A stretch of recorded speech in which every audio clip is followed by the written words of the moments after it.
ఆనాడు చేవెళ్ల డిక్లరేషన్ లో చాలా విషయాలు చెప్పారు. 30 నెలలైంది కాంగ్రెస్ గవర్నమెంట్ వచ్చి, ఒక్కటన్నా అమలైందా? ఒక్కటన్నా? ఏం చెప్పింది చేవెళ్ల డిక్లరేషన్ లో? మన పోడు భూములకు, మన ప్రభుత్వ భూములకు, అసైన్డ్ భూములకు పట్టాలు ఇస్తామన్నది కాంగ్రెస్ పార్టీ. ఎవరికైనా ఇచ్చిండ్రా ఈ రాష్ట్రంలో పట్టాలు?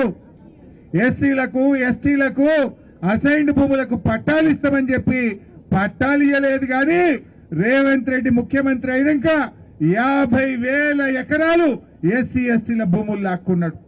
పరిశ్రమల పేరిట బడా బడా కార్పొరేటర్ల కోసం, కంపెనీల కోసం ఎస్సీ ఎస్టీల 50,000 ఎకరాల భూములు గుంజుకున్న చరిత్ర రేవంత్ రెడ్డిది.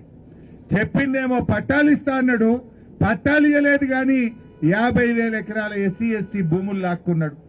నా భూములు ఎందుకు లాక్కుంటావయ్యా అని మా లంబాడీలు తిరగబడితే బేడీలేసి జైళ్లలో పెట్టిన రేవంత్ రెడ్డికి మనం అందరం గుణపాఠం చెప్పాల్సినటువంటి అవసరం ఉంది. రేవంత్ రెడ్డి అనుకుంటుండు నేను కొడంగల్ గెలిచినా అని. కొడంగల్ మా లంబాడీల ఓట్లతోనే గెలిచినావు బిడ్డ. ఆ లంబాడీలే నువ్వు బేడీలు వేసినావు, కానీ నిన్ను మర్చిపోము. నువ్వు వేసిన బేడీలు మర్చిపోము.